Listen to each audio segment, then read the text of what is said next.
Hi guys, welcome to a late night Stitches and Stories. I am in my wonderful PJs. Can you see that? I can't lift my leg any further.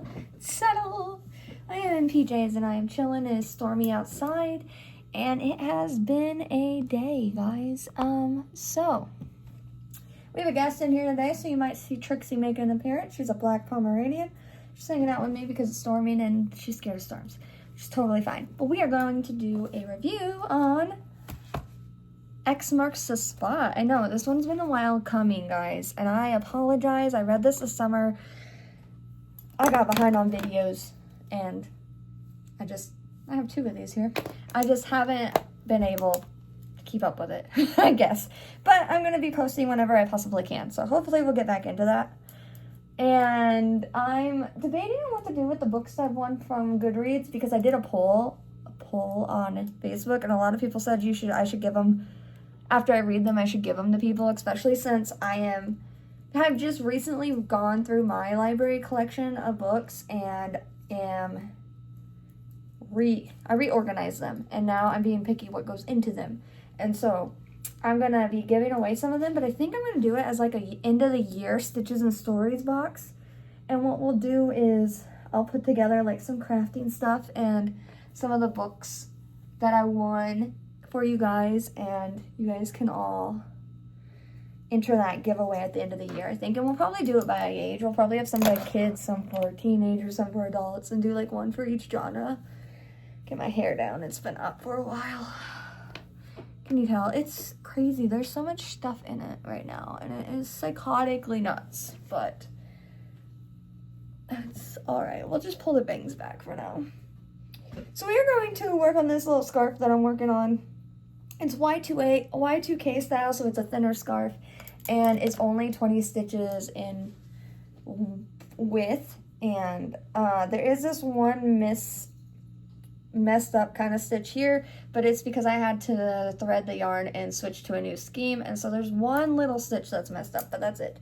And so I'm going to consider this a victory if we make it through it.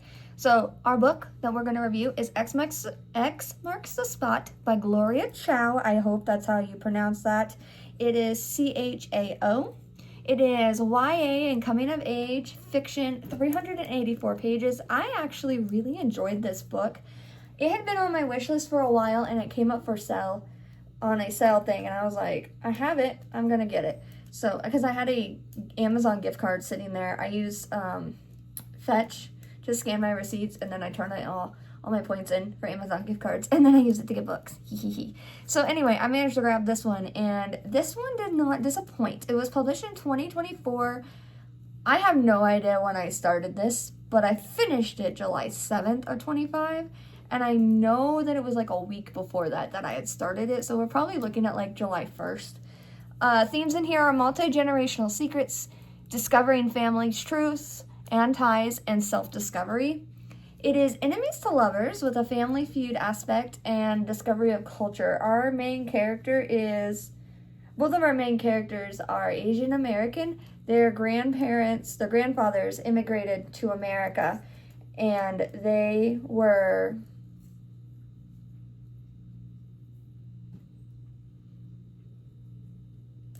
I don't remember exactly where they were from, I'm going to be honest. My brain wants to say Korea, but I don't think that's right.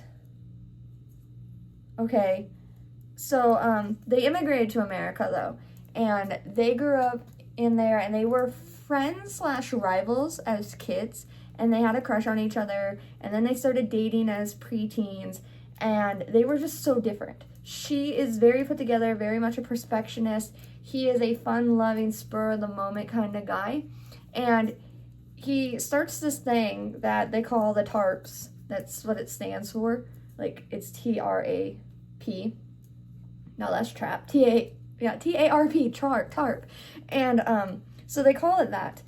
But it's basically Asian American students connecting with their past and learning about their original culture. And so he created this, and she's anti it for a while. She thinks TARP is a really stupid name, and so she's anti everything about him. But then she finds out that her grandfather, who she thought had died ages ago, has died, and left them a left her and her mom, who's a single mom, a will. But she realizes really quickly, she's a very big fan of puzzles and stuff, and she realizes really quickly that his will is a puzzle.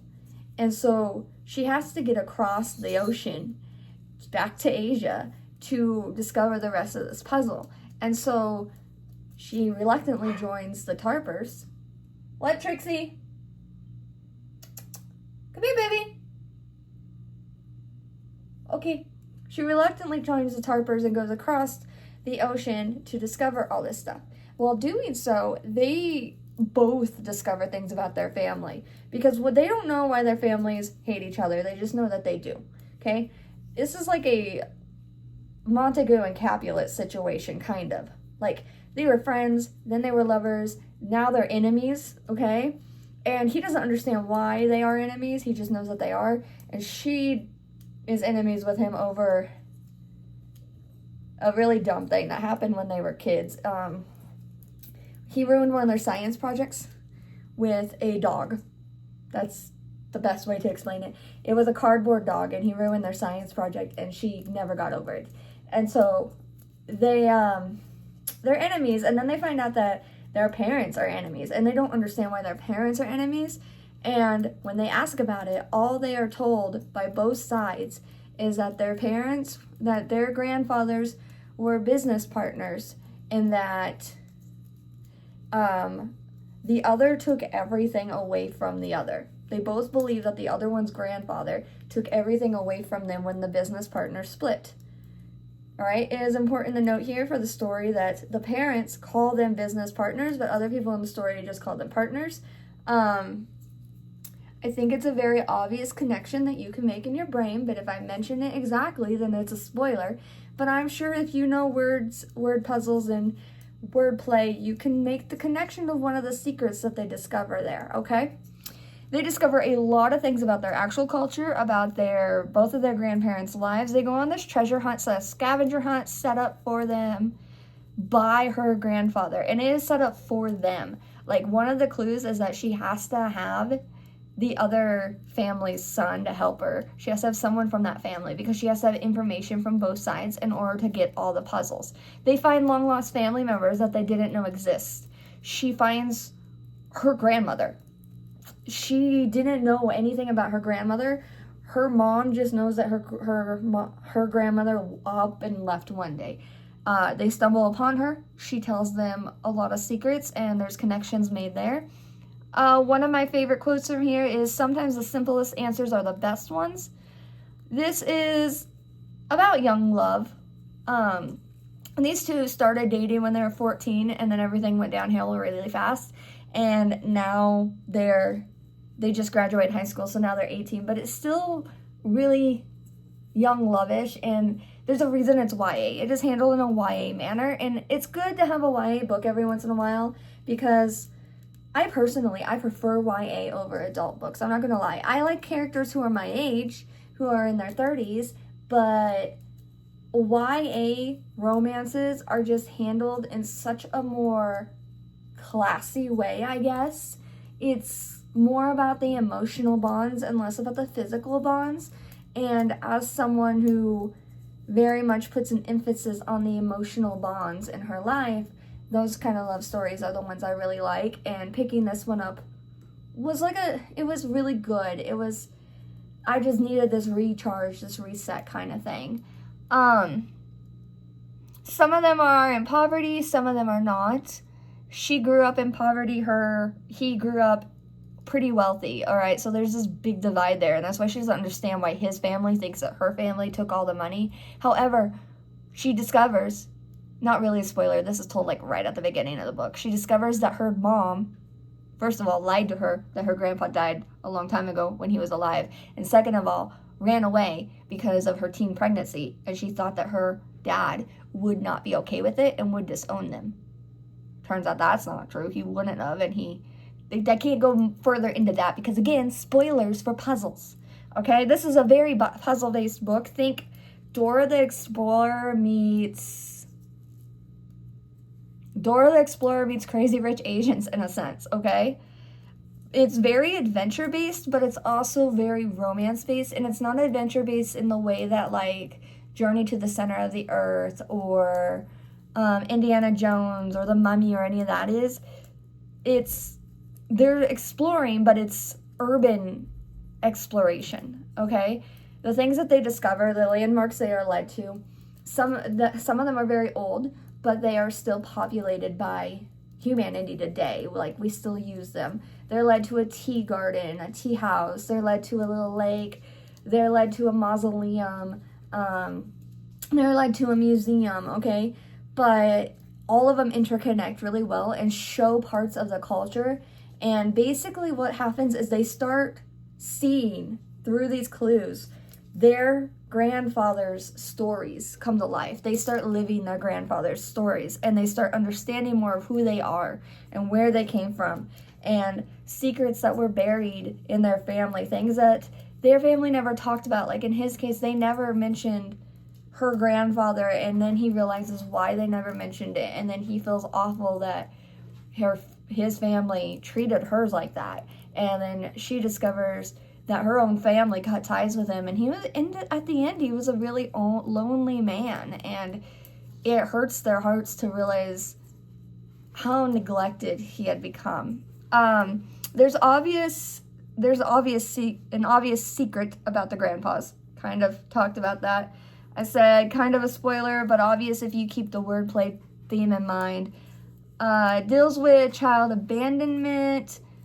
It does talk about how good parenting tactics can form from bad parenting tactics. Like her mom was abandoned by her mom as a child. Her mom took off. Okay, so the main character's grandma took off. All right, and her mother was raised by her grandfather. Okay, her mom was raised by her mom's dad. Got that? I feel like we need like a family tree here almost. And so the mom grew up not knowing how to be a mom, but then developed this very positive relationship with her daughter and made sure that they didn't have secrets from each other. And when it comes to light that she did have a couple secrets, her daughter feels very betrayed about it, and they have to work through that. So it shows both sides of the coin. Like, it shows a bad mother-daughter relationship and a good mother-daughter relationship. Another quote I really liked was, "Humans have feelings. Being an adult does not mean being devoid of emotions." I think we forget that a lot. As we grow up and we become adults, you feel like you have to have everything figured out.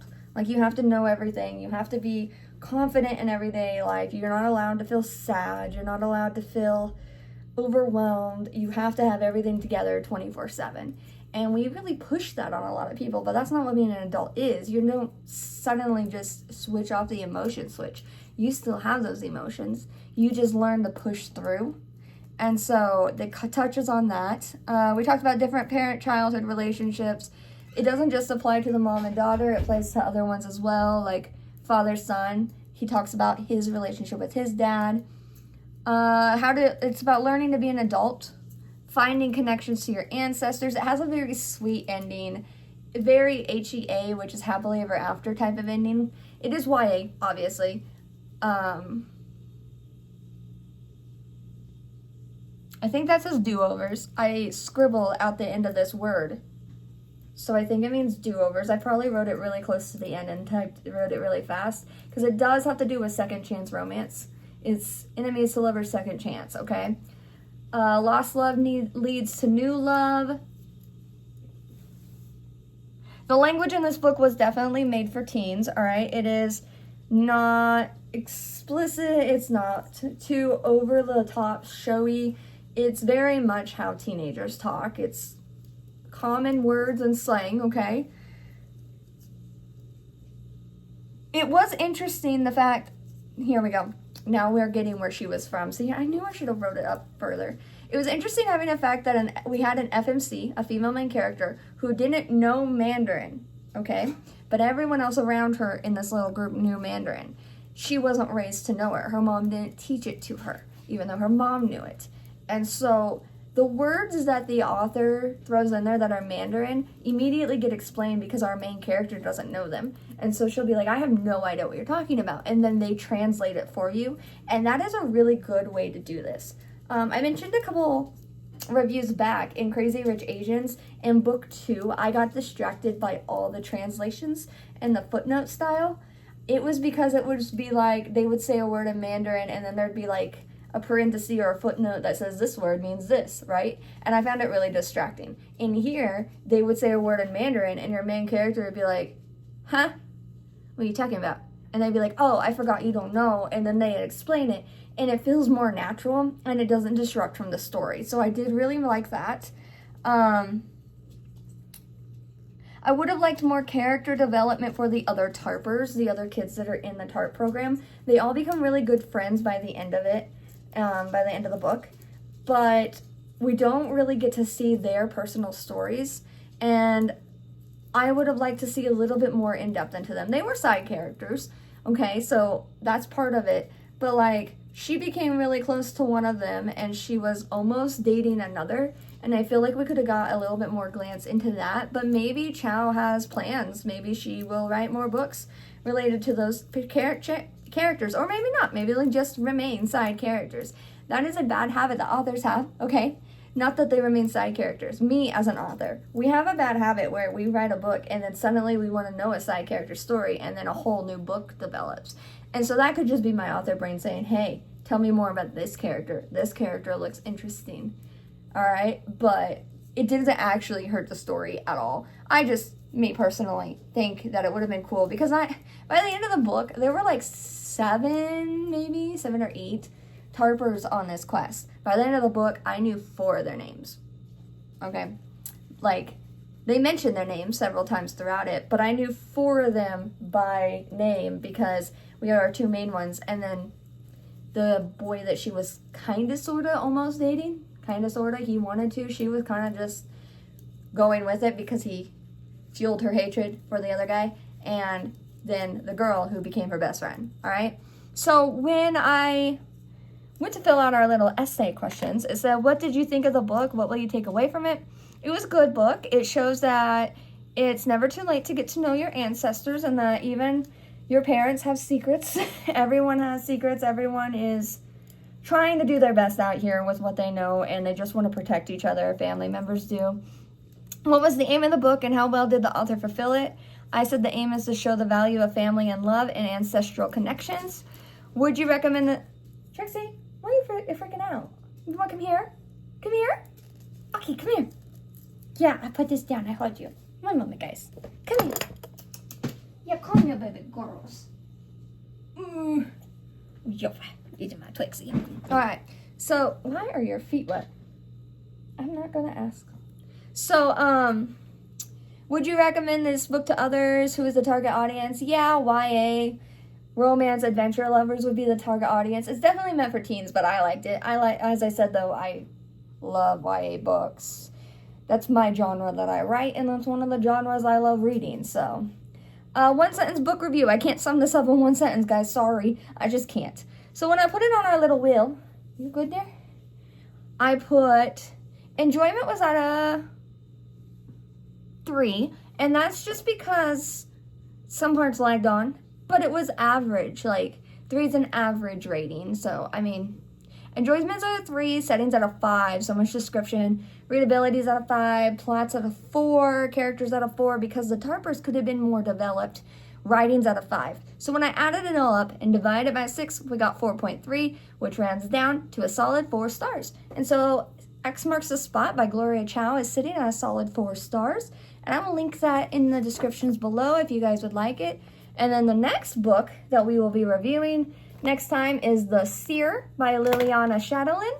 So please go pick it up if you want. It's a new release, and the author and I have been friends for a while, and so I'm excited to finally get to review one of her books because this is her debut book, and she's been reviewing mine for years. So go pick up The Seer too and read it because it's coming at you hopefully within a week.